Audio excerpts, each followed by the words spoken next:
Hi, students. It's me, Mrs. Willis, and I'm here to talk to you about AP Biology and hopefully interest you in taking the course and answer all of your questions that you may have about this course. So let's go ahead and dive in. So one of the questions I often get is, what is in AP Bio? Like, what do we study in AP Bio? And it's a lot of content. It's a lot of information. Pretty much take what you learned in Honors Bio and multiply it by 3. So we look at DNA again and genetics. We do spend some time on cells, cell organelles, structure, and function. We do revisit evolution. I know that's a big topic in honors biology. Genetics, heredity, how genes are expressed and regulated is one of the major unit topics. We do look at some body systems, specifically how they interact with each other and how they interact with other components of the body.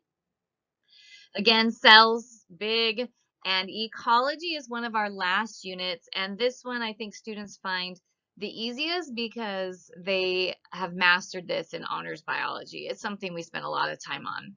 Of course, you can't forget about cell respiration and photosynthesis. Those can be a little bit difficult. And we also look at animals and how animals communicate and their behavior.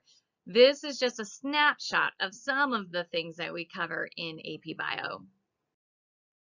What makes a good AP Biology student? So number one, we're looking for seniors for this course that are hardworking and organized.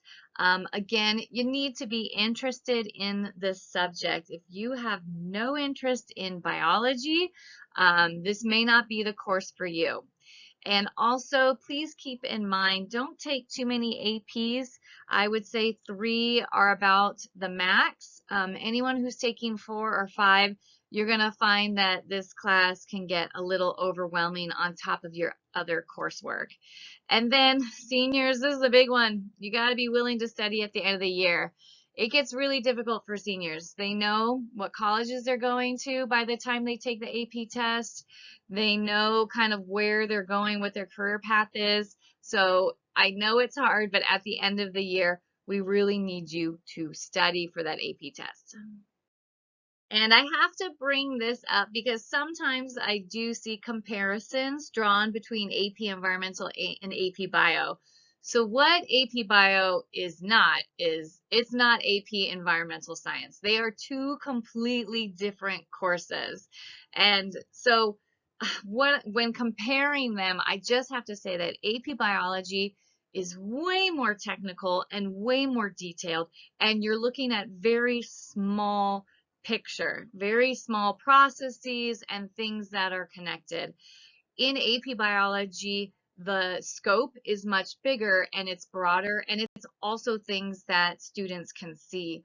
So it tends to be a little bit easier to gain the knowledge in because it's something that you've seen before. So please I don't want you thinking that AP Environmental is going to be just like AP Biology. AP Bio, way more technical, way more detailed in the content and the scope. And I like just putting this here because you can see this is just one of the sample multiple choice questions from the AP test. So it's not just a simple kind of rote memorization question. It really is a detailed question. They give you a diagram and you have to analyze what is going on in the picture. So just to kind of back up what I was saying, a lot of details, a lot of technicalities, and it's a little bit more difficult to process because it's something that you don't physically see every day. So what do you get from the class? Like, what do you get out of it?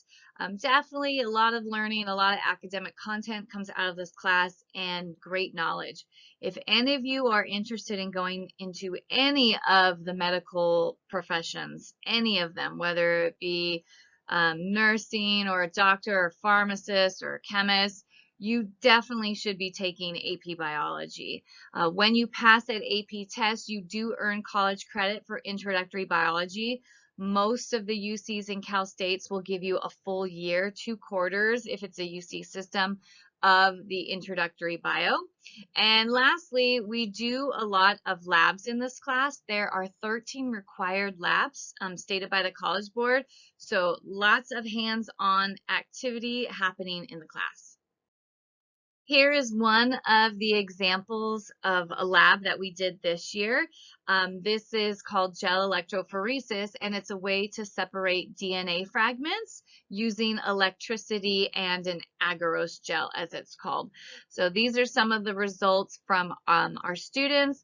They were testing food dye and running it through a gel to see if there are any differences in things like brands or colors and things that they created. Their questions were created on their own. Another lab that we did in AP Bio was the Pglow Bacterial Transformation Lab. And in this lab, students took E. coli and they actually inserted the E. coli with a plasmid that, if this worked correctly, the plasmid would make the bacteria glow. So you can see here are two results where the bacteria did actually glow. The other ones were our control, and they did also transform the bacteria to be ampicillin resistant. So they were resistant to antibiotics.